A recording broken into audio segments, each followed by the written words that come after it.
Здравствуйте, на телеканале «Новый век» программа «Вызов 112». В студии Сергей Хайдаров. Сегодня мы решили рассказать о некоторых героях нашей программы. Эти люди и ситуации, в которую они попали, не оставили равнодушными не только нас, поэтому мы просто не могли не рассказать об их дальнейшей судьбе.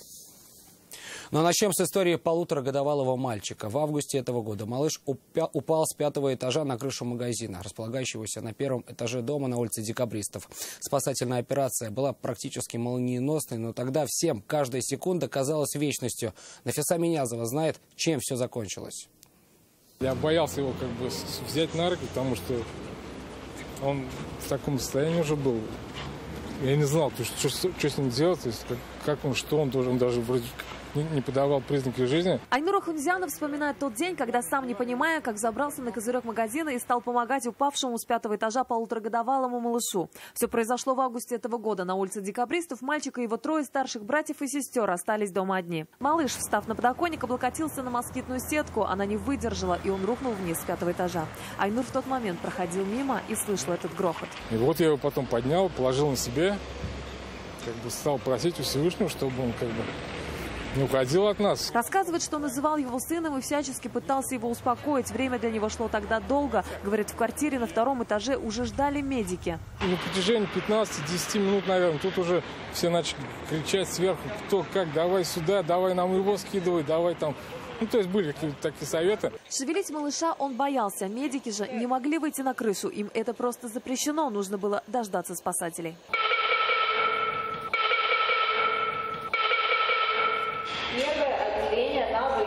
Пожарные признаются, когда речь идет о пострадавших, и тем более о детях, они переживают, что могут не успеть.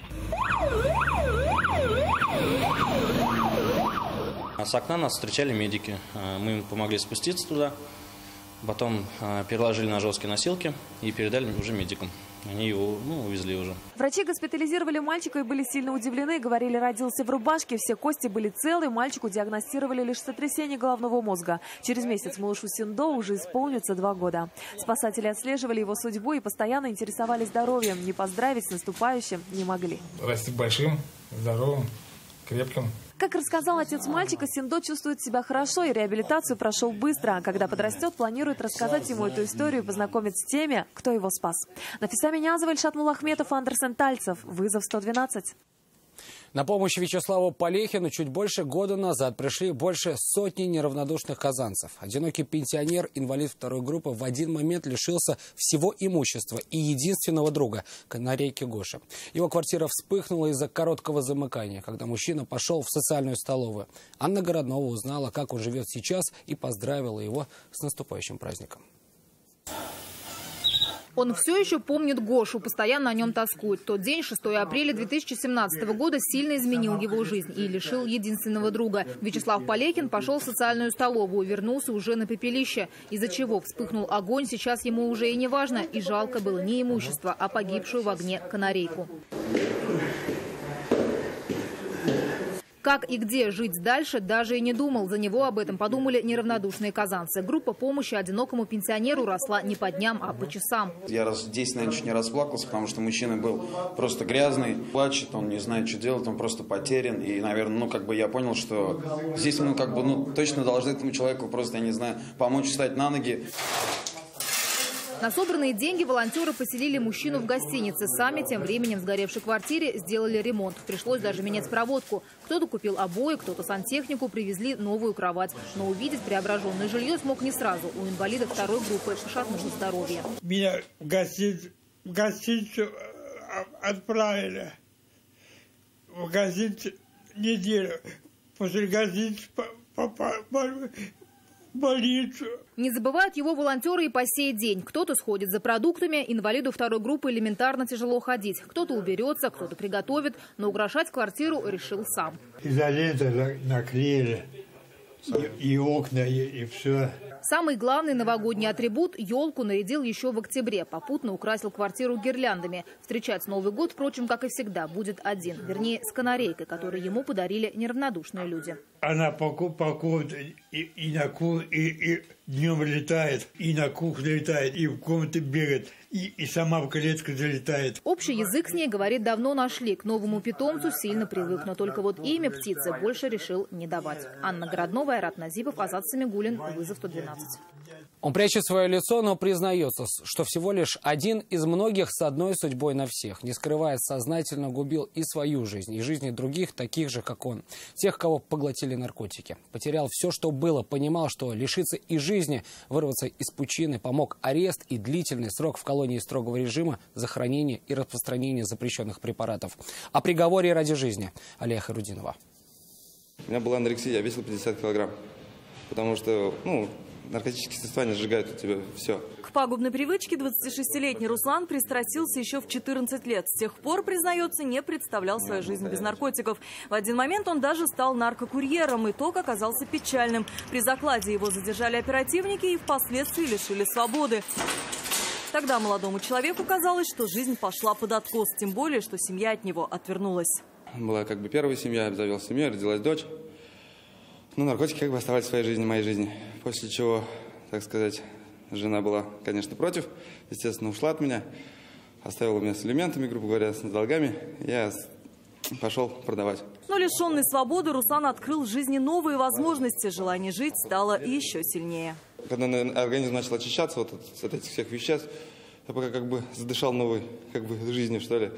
У меня совсем другие границы открылись. То есть я чувствую себя совсем по-другому. В администрации учреждения еще спортивные мероприятия всегда проводят. Естественно, в них участвуешь и как-то, все равно живешь уже по-другому.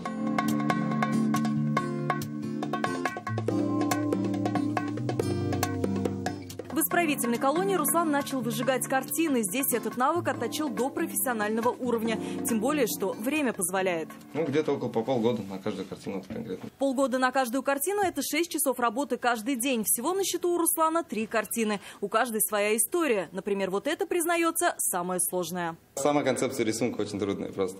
То, что она, видите, полуобъемная.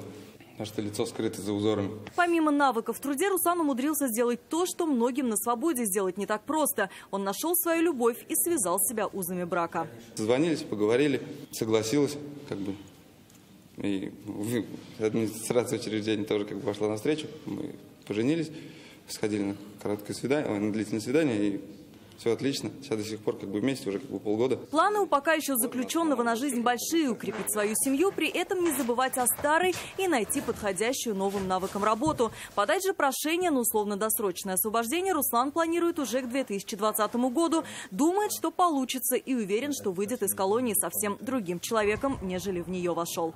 Алия Хайрудинова, Айрат Назипов, Вадим Илларионов, Вызов 112.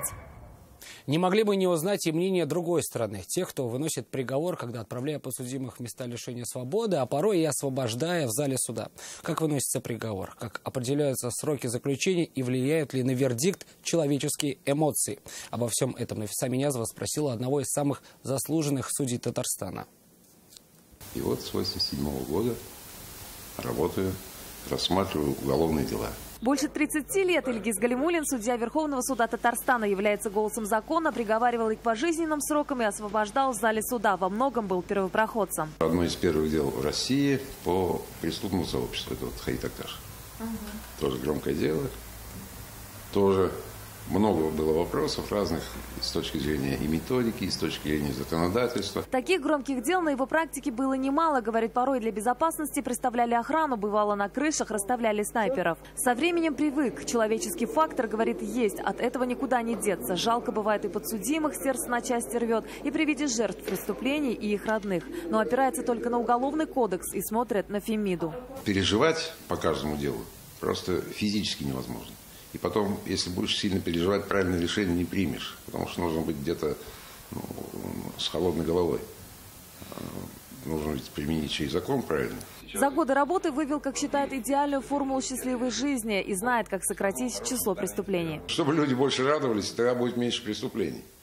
Вот это было бы хорошо. У судьи, говорит, работа не такая и простая. Кроме эмоциональной нагрузки, сложно бывает порой просто физически. Приговоры порой приходится зачитывать неделями. С раннего утра до позднего вечера, зачитывая все дело, стоя на ногах. Причем Если остальные слушают, не включая другие органы, председательствующий ведь должен еще и говорить. А вот постоянно говорить, когда это тоже тяжело, если целый день, да еще не один, после оглашения таких переговоров, потом горло долго надо налаживать. Но профессионализм незамеченным не остается. Наград говорит много. Крайняя, почти новогодний подарок. Это вот последняя награда этого года. Меня признали юристом года Ассоциации юристов России Республики Татарстан. К слову, последние 8 лет он занимается апелляционными вопросами. Сегодня в составе коллегии судьи продлили срок ареста одному из заключенных. Признается, не стыдно. Все говорит о том, что встретить Новый год в СИЗО подозреваемый заслужил. Заседание по этому делу объявляется закрытым. Нафиса Минязова, Ильшат Мухаметов, Марат Зайдуллин. Вызов 112. Это все, о чем мы успели вам рассказать. Увидимся уже в следующем году. Программа «Вызов 112» выйдет в эфир 7 января. Мы поздравляем вас с наступающим Новым годом и желаем, чтобы с вами происходили только позитивные события. В студии был Сергей Хайдаров. До встречи. И не бросайте вызов судьбе. Вдруг она его примет.